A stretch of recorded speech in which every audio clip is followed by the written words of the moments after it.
Shalom, jemaat Tuhan yang dikasihi Tuhan.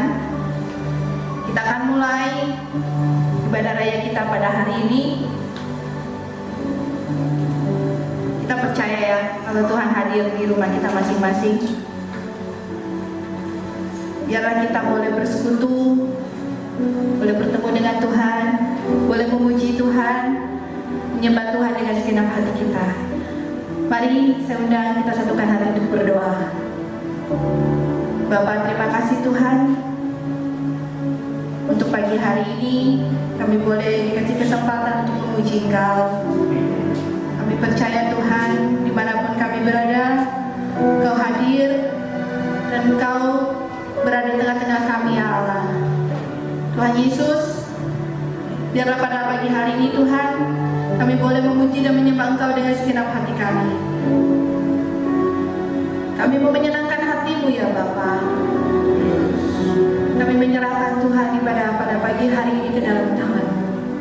Terima kasih Allah. Kita tetap dalam hadirat Tuhan. Naikkan ucapan syukur kita di hadapan Tuhan.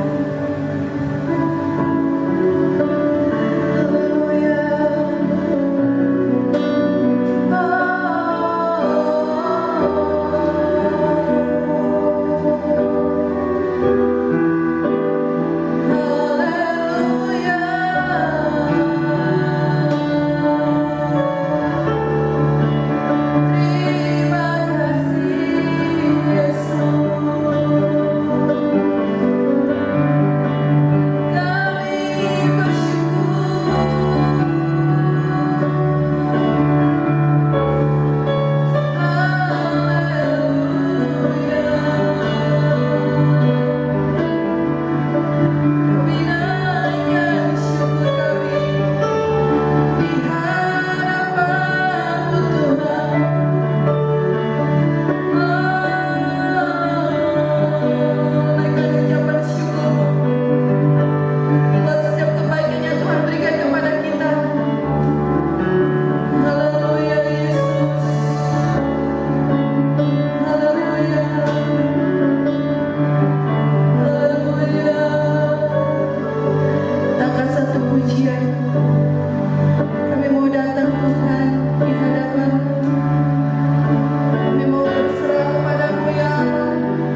Kami masih diberi kesempatan memuji, memuliakan Engkau.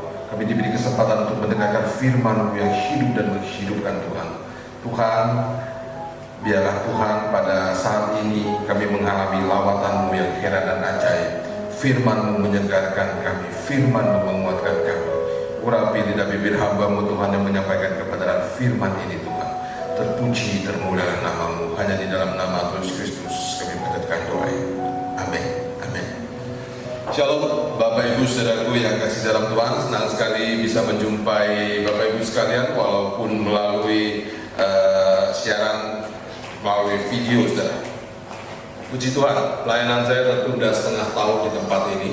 Hari ini tanggal 29 November 2020 kita bisa bersama-sama kembali.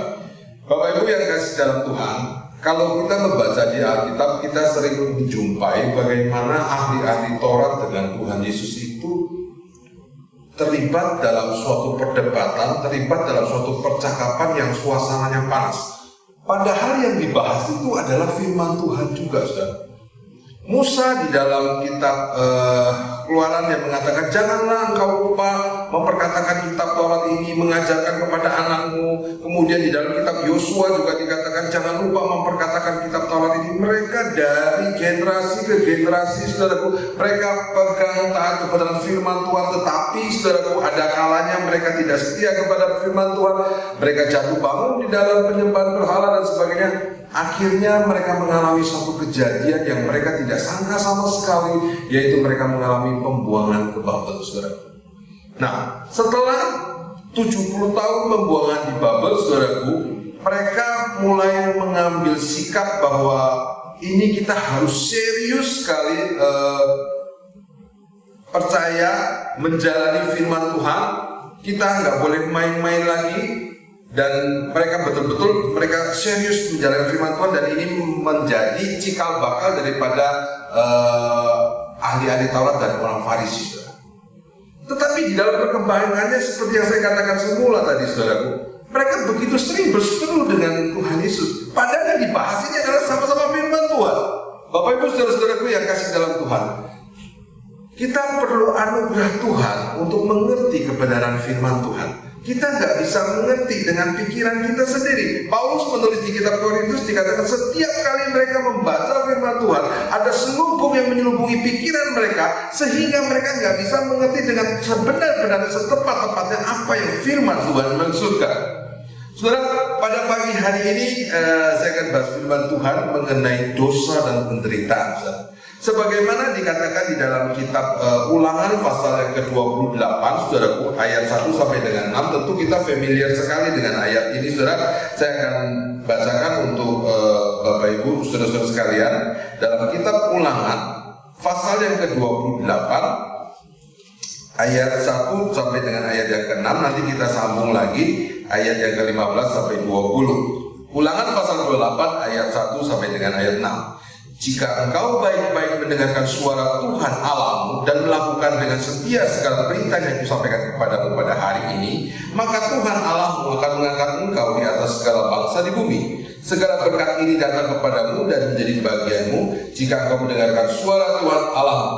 Diberkatilah engkau di kota dan diberkatilah engkau di ladang. Diberkatilah buah kandunganmu, hasil bumimu dan hasil ternakmu, yakni anak lembu sapimu dan kandungan kambing dombamu. Diberkatilah bakulmu dan tempat adonanmu. Diberkatilah engkau pada waktu masuk dan diberkatilah engkau pada waktu keluar. Ayat 15. Tapi jika engkau tidak mendengarkan suara Tuhan Allahmu dan tidak melakukan dengan setia segala perintah dan ketetapannya yang kusampaikan kepadamu pada hari ini, maka segala kutuk ini akan mendatang kepadamu dan mencapai engkau.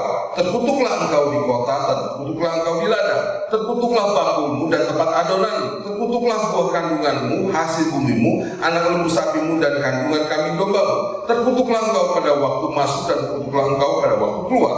Tuhan akan mendatangkan kutuk, huru-hara dan pengajaran ke antaramu dan segala usaha yang kau kerjakan, sampai engkau punah dan binasa dengan segala karena jahat perbuatanmu, sebab engkau telah meninggalkan Aku. Bapak Ibu saudara-saudaraku yang kasih dalam Tuhan, pengajaran yang lengkap di seluruh kitab Ulangan 28 ini, saudaraku, biasa disebut dengan deuteroteologi. Ya, pengertian bahwa kalau kita setia kepada Tuhan, Tuhan akan memberkati kita. Kalau kita tidak setia kepada firman Tuhan, maka kutukan akan mencapai kita. Saudara, ini adalah memang kebenaran firman Tuhan, tetapi jangan dibalik, saudara. Maksudnya begini, firman Tuhan katakan ya, kalau kita setia, kita diberkati Tuhan. Kalau kita tidak setia, maka kutukan akan menimpa kita. Maksudnya jangan dibalik begini. Jangan sampai ketika kita melihat seseorang dalam keadaan yang sakit, dalam keadaan kemalangan, lalu kita mengatakan itu pasti dosa.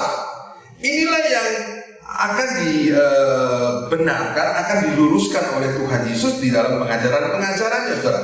Memang akibat dosa, akibat perbuatan kita, akibat kejahatan kita pasti nanggung akibatnya, saudara.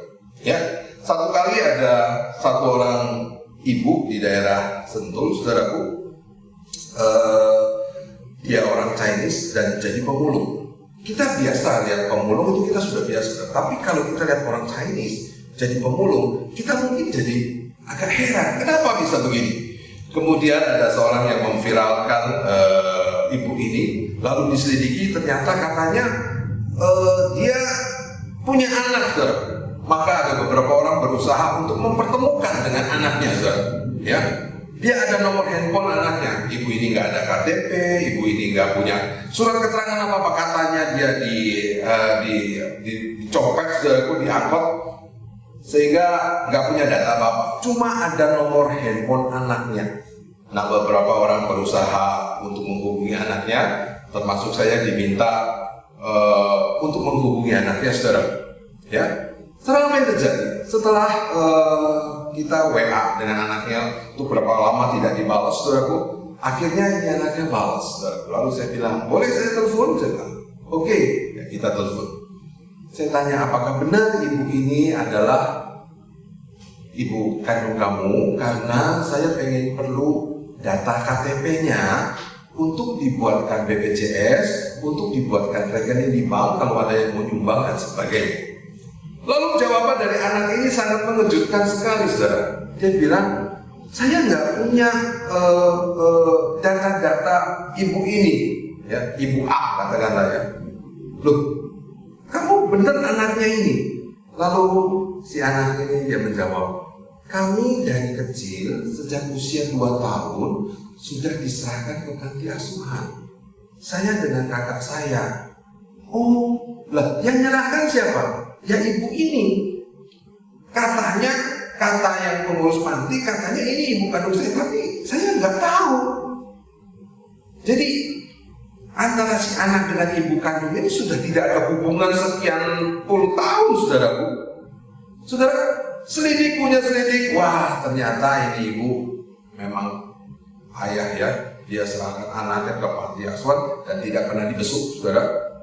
Ya memang itu benar secara biologis benar anaknya, secara biologis benar, tetapi sudah tidak ada hubungan sama sekali. Akhirnya dia tuanya hidupnya ya seperti itu, saudara. Bapak Ibu saudara-saudaraku yang kasih dalam Tuhan, firman Tuhan ingatkan kita ya, ketika kita hidup jalan yang benar, jangan sampai kita ini menyimpang ke kiri atau ke kanan. Itu berulang kali diingatkan dalam firman Tuhan. Tetapi masalahnya ketika kita menghadapi situasi-situasi orang-orang yang mengalami kesulitan-kesulitan, kita harus mengerti, nggak selalu itu akibat dosanya, saudara. Dalam kasus yang tadi saya tunjukkan, memang ini akibat kesalahan, akibat ulah daripada si ibu tersebut. Tetapi banyak kali kasus terjadi, ini bukan karena kesalahan dia, saudara. Saudara, berapa banyak di antara kita mengalami masa-masa yang sulit, masa-masa yang sukar, keadaan-keadaan yang kayaknya nggak nyaman, apalagi sekarang lagi pandemi begini, saudara. Mungkin banyak yang kena PHK, saudara. Banyak orang yang serba terbatas semuanya, saudara. Nah, Bapak Ibu, bagaimana kita melihat kejadian-kejadian ini dari terang firman Tuhan? Kalau Bapak Ibu sekalian kita terkena suatu masalah itu memang karena dosa kita, baiklah kita ini bertobat, kita kembali kepada Tuhan, saudara. Ya, akui kita punya kesalahan kita, saudara. Tapi kalau itu bukan, bagaimana ini? Bagaimana kita menyikapinya? Bapak Ibu saudara-saudaraku, kita kembali ke bagian orang-orang benar yang menderita, saudara. Kenapa itu bisa terjadi? Ya bisa saja. Nah, kita perlu mengerti dari pandangan kitab Ulangan 28 ini, orang-orang Israel, orang-orang Yahudi berpandangan kalau ini orang diberkati pasti dia berkenan kepada Tuhan. Kalau ini orang dalam keadaan sakit pasti dia dikutuk Tuhan. Dan inilah pengertian yang salah, saudara. Kita nggak boleh membalik keadaan seperti ini, saudara. Nah, satu kali Tuhan Yesus ketemu dengan satu orang buta, ya, di dalam Yohanes pasal yang ke-9, saudaraku, ayat yang saya potong ayatnya, Yohanes pasal 9 ayat 1 sampai dengan ayat yang ketiga, saya bacakan untuk saudara, ya. Waktu Yesus sedang lewat, ia melihat seorang buta sejak lahir. Murid-muridnya bertanya kepadanya, Rabi, siapakah yang berbuat dosa? Orang ini sendiri atau orang tuanya sehingga ia dilahirkan buta? Jawab Yesus, bukan dia dan bukan juga orang tuanya, tetapi karena pekerjaan-pekerjaan Allah harus dinyatakan di dalam dia. Saudara, ini pertanyaan muncul berdasarkan pandangan kalau orang ngalamin kesusahan, orang ada dalam sakit penyakit, itu pasti karena dosa. Perhatikan pertanyaan daripada murid-murid ini, saudara. Ya, Rabi, siapakah yang berbuat dosa? Orang ini sendiri atau orang tuanya sehingga ia dilahirkan buta? Entah orang tuanya ataukah orang yang bersangkutan ini yang berdosa. Pokoknya pasti karena dosa. Nggak ada pilihan lain. Saudara bayangkan ini suatu pertanyaan yang begitu keras sekali, begitu kejam sekali. Bayangkan kalau saudara ada di dalam perawatan di rumah sakit, saudara pakai selang infus, saudara pakai transfusi darah, saudara pakai selang oksigen, pakai alat monitor jantung dan sebagainya, nafas saudara terengah. Kemudian ada orang yang membesuk saudara, lalu mereka ngobrol, mereka tanya, ini yang dosa ini, orang yang sakit ini atau orang tuanya? Waduh, saudara, rasanya seperti apa, saudara?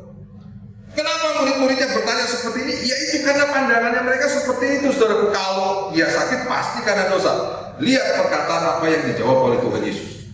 Bukan dia dan bukan juga orang tuanya, tapi karena pekerjaan-pekerjaan Allah harus dinyatakan di dalam dia, saudara. Ketika kita mengalami suatu kesulitan, ketika kita mengalami suatu masalah dan kita sudah koreksi, ini bukan karena kesalahan aku. Memang bisa jadi Tuhan izinkan biarlah dari kesulitan-kesulitan kita bisa mempermuliakan nama Tuhan. Kita melihat karya Tuhan bekerja di dalam diri kita, saudara. Pandangan murid-murid ini diluruskan kembali oleh Tuhan Yesus, saudara.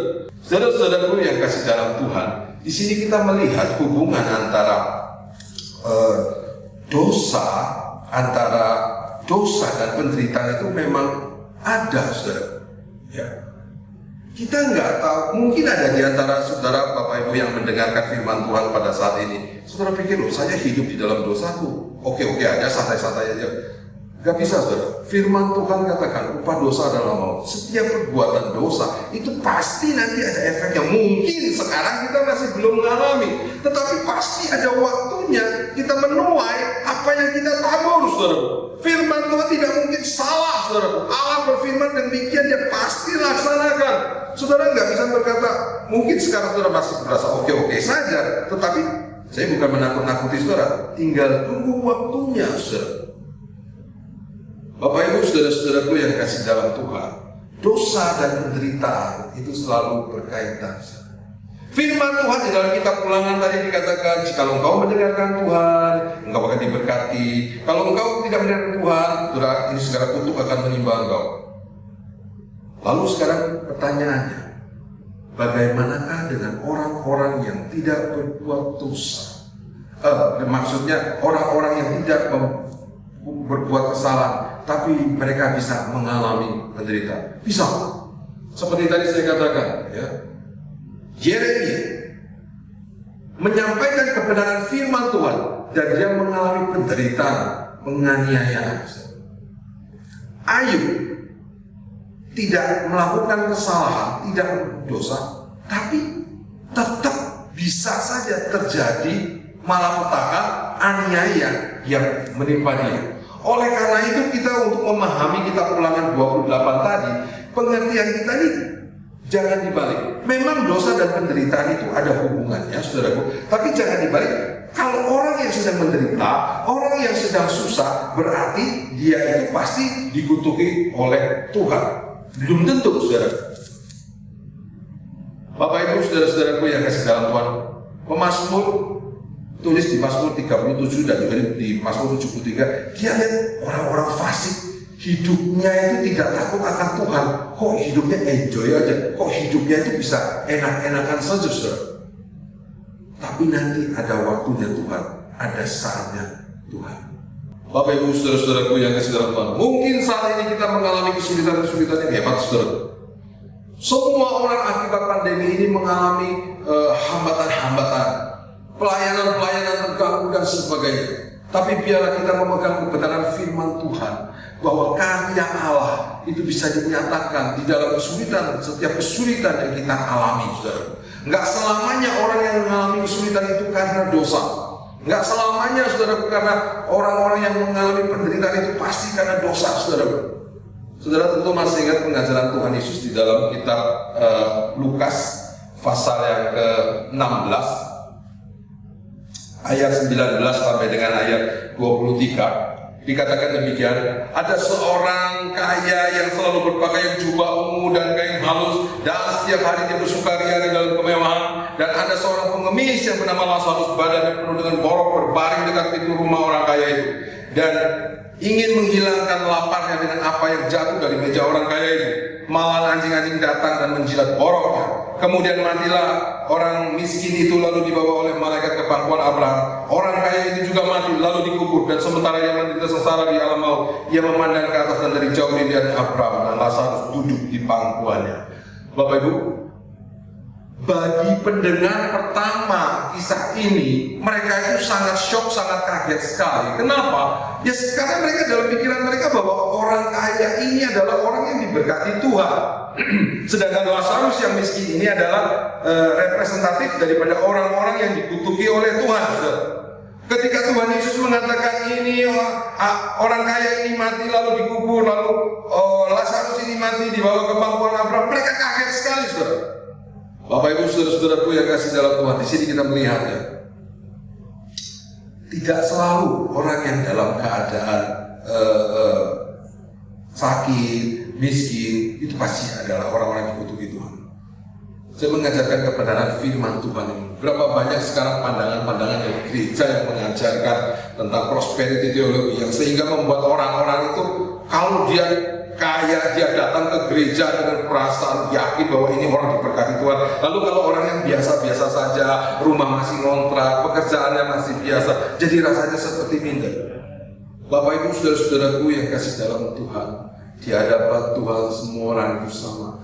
Mungkin hamba Tuhan menilai orang lihat dari kekayaannya, oh jadi berkati Tuhan. Kalau lalu yang miskin nggak gitu dianggap, saudara. Firman Tuhan tidak demikian, saudara. Keadaan kita, apapun keadaan kita, baik kita dalam keadaan lagi menderita karena masalah keuangan kah, masalah keluarga, Tuhan bisa bekerja di dalam kehidupan saudara. Ya, kita mau koreksi diri kita di hadapan Tuhan. Enggak selalu pengertiannya itu harus dikaitkan dengan kekayaan, saudara. Tidak, saudara. Tuhan melihat isi hati kita, saudara. Ya, waktu kita mengalami kesulitan, waktu kita mengalami kesusahan, baiklah kita berseru kepada Tuhan. Kita meminta Tuhan bukakan jalan, Tuhan kasih kekuatan kepada kita menanggung semua permasalahan-permasalahan yang kita hadapi, saudara. Kita mau berani terbuka di hadapan Tuhan, saudara. Saya tidak panjangkan kebenaran firman Tuhan. Doa saya kepada Bapak Ibu saudara sekalian, apapun yang terjadi dalam kehidupan kita, jangan kita sekali-sekali meninggalkan Tuhan. Tetap kita setia kepada Dia, saudaraku. Kalau saudara main-main dengan Tuhan, mungkin saudara pikir loh, sekarang saya hidup di dalam dosa, gak jadi masalah. Nanti pasti ada waktunya, apa yang engkau tabur itu engkau akan tuai, saudaraku. Bapak Ibu saudara-saudara, bagi saudara engkau yang merasa saat ini sedang mengalami masalah, kesulitan-kesulitan, saudaraku, tetap setia kepada Tuhan. Kalau ini memang bukan karena kesalahan kita, biarlah kita minta Tuhan kasih kekuatan. Saya percaya, sebagaimana janji firman Tuhan, Allah tidak akan pernah meninggalkan kita. Waktu kita mengalami masa-masa sulit, itu Dia beserta dengan kita. Biarlah kita mau rendah hati, betul-betul kita bisa terbuka. Lihat ini, kenapa Tuhan izinkan masalah ini terjadi? Pasti ada maksud dan rencana Tuhan. Sebagaimana firman Tuhan katakan kepada orang buta itu, bukan salah dia, bukan orang tuanya, tetapi pekerjaan Tuhan harus dinyatakan di dalam dia. Inilah saatnya, saudaraku. Allah bisa berkarya di dalam kehidupan kita. Lewat segala kesulitan yang kita hadapi, Tuhan berikan jalan keluar dan nama Tuhan dipermuliakan. Bapak Ibu saudara-saudaraku yang kasih dalam Tuhan, di sini sekali lagi kita belajar kebenaran firman Allah. Ya, ketika kesulitan-kesulitan yang kita hadapi, saudara, biar kita mau tetap berserah kepada Tuhan. Ada kalanya ini kesulitan memang kalau karena kesalahan kita kembali kepada Tuhan, saudara. Tapi kalau ini memang bukan, saudara, biarlah kita mau berpatok seperti yang Tuhan Yesus katakan kepada orang yang buta sejak lahir. Bukan dosa dia, bukan dosa orang tuanya, tapi pekerjaan Allah harus dinyatakan di dalam dia. Bapak Ibu saudara-saudaraku yang kasih dalam Tuhan, lewat kesulitan-kesulitan yang kita alami, saudara, Tuhan membentuk kita, Tuhan proses kita, Tuhan menjadikan kita bejana yang indah di tangannya, saudara. Biarlah kita mau mendekatkan diri di hadapan Tuhan. Betul-betul kita tetap setia diri kepada Tuhan. Di masa-masa yang sulit seperti apapun, kita tetap setia kepada Dia. Kita percaya Tuhan memberi kekuatan kepada kita, Tuhan memberikan jalan keluar kepada kita, dan pekerjaan Tuhan dinyatakan di dalam kita untuk hormat, kemuliaan nama Tuhan. Saya tidak panjangkan firman Tuhan, saya mau ajak kita semua berdoa. Bapa besar, Bapa di dalam surga, Tuhan terima kasih Tuhan untuk kebenaran firman yang boleh kami dengar pada pagi hari ini Tuhan. Tuhan tolong kami Tuhan. Boleh menyelidiki, berani Tuhan terbuka di hadapan Engkau, menyelidiki hati kami Tuhan. Adakah hal yang tidak berkenan di hadapan Engkau Tuhan? Biar kami Tuhan mau dipoles, mau dibentuk terus Tuhan. Sekiranya memang ada kesalahan Tuhan, ingatkan kami supaya kami kembali Tuhan. Sekiranya memang kami tidak ada kesalahan dan kami harus mengalami kesulitan-kesulitan ini Tuhan, biarlah Tuhan karya-Mu Tuhan dinyatakan di dalam diri kami Tuhan. Ada maksud dan rencana Tuhan yang indah untuk kami semua. Terima kasih Bapa di dalam surga. Terpuji, termulialah nama-Mu. Hanya di dalam nama Tuhan Yesus Kristus kami panjatkan doa ini. Amin. Amin. Terima kasih untuk hamba-Nya yang telah menyampaikan kebenaran firman Tuhan. Kiranya Tuhan akan memberkati Bapak Petrus dan keluarganya. Kita akan saya akan membacakan pengumuman bagi Bapak Ibu Saudara yang memberikan persembahan untuk pekerjaan Tuhan, persembahan P1000, ucapan syukur, persembahan perpuluhan, persembahan Natal. Silakan datang ke gereja. Gereja buka setiap hari dari pukul 7 sampai 10.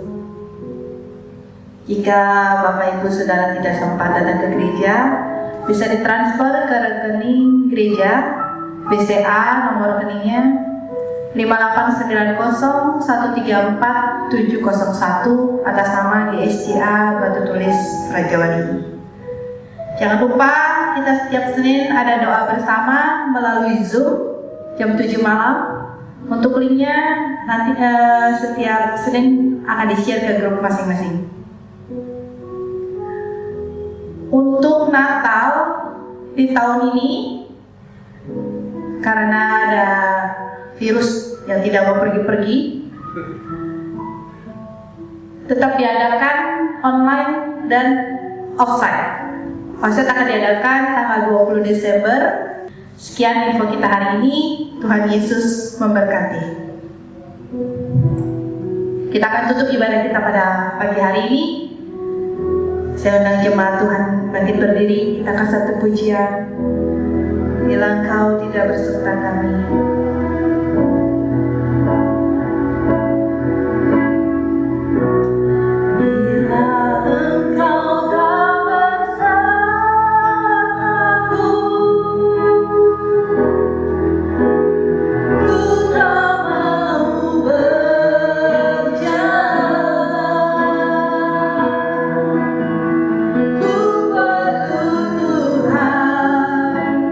Pimpin langkahku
Berjalanlah terus Tuhan bersama kami Bapa.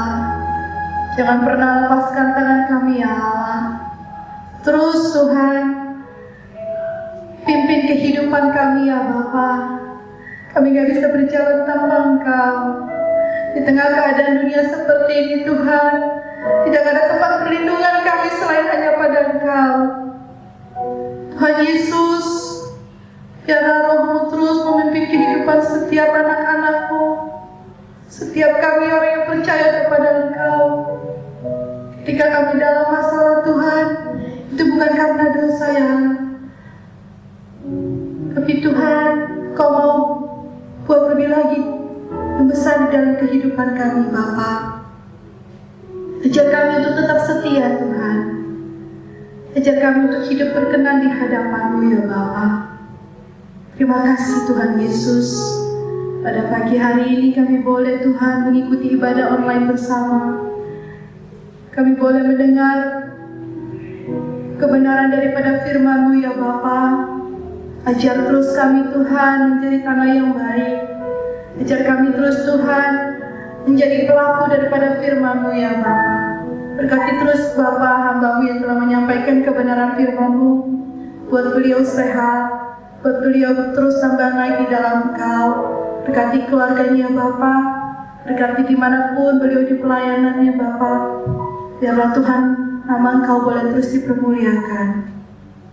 Tuhan Yesus, kami berdoa Tuhan untuk jemaat-Mu Raja Wali Tuhan. Biarlah Tuhan roh kami tidak padam di dalam Engkau, tapi kami boleh terus menyala-nyala di dalam Engkau. Kami boleh terus bersemangat Tuhan walaupun dalam online, dalam Zoom, untuk melayani dan bersekutu dengan Engkau Bapa. Berikan kami roh Tuhan, roh yang terus menyala-nyala di dalam Engkau. Terima kasih Tuhan Yesus, dimanapun kami berada, penyertaan Tuhan sempurna di dalam kehidupan kami. Tuhan akan menjauhkan kami daripada malapetaka, Tuhan akan menjauhkan kami daripada sakit penyakit, dan Tuhan terus akan membuat kami kuat di dalam Engkau, bertahan di dalam Engkau ya Bapa. Terima kasih Tuhan Yesus. Berkati juga Tuhan untuk bangsa dan negara kami. Biarlah Tuhan hikmat daripada-Mu boleh ada di atas pemerintahan kami.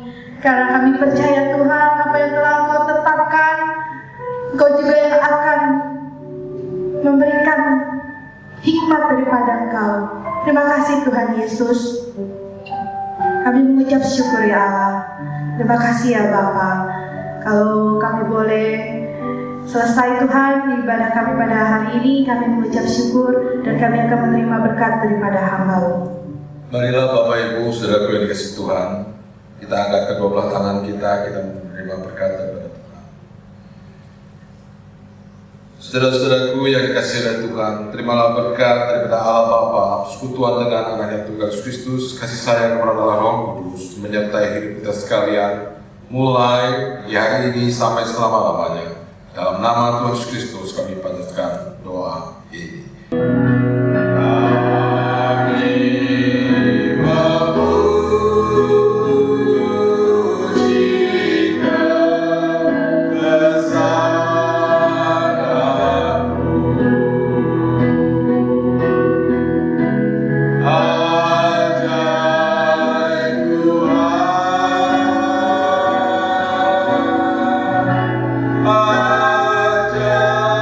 Ajaib Tuhan.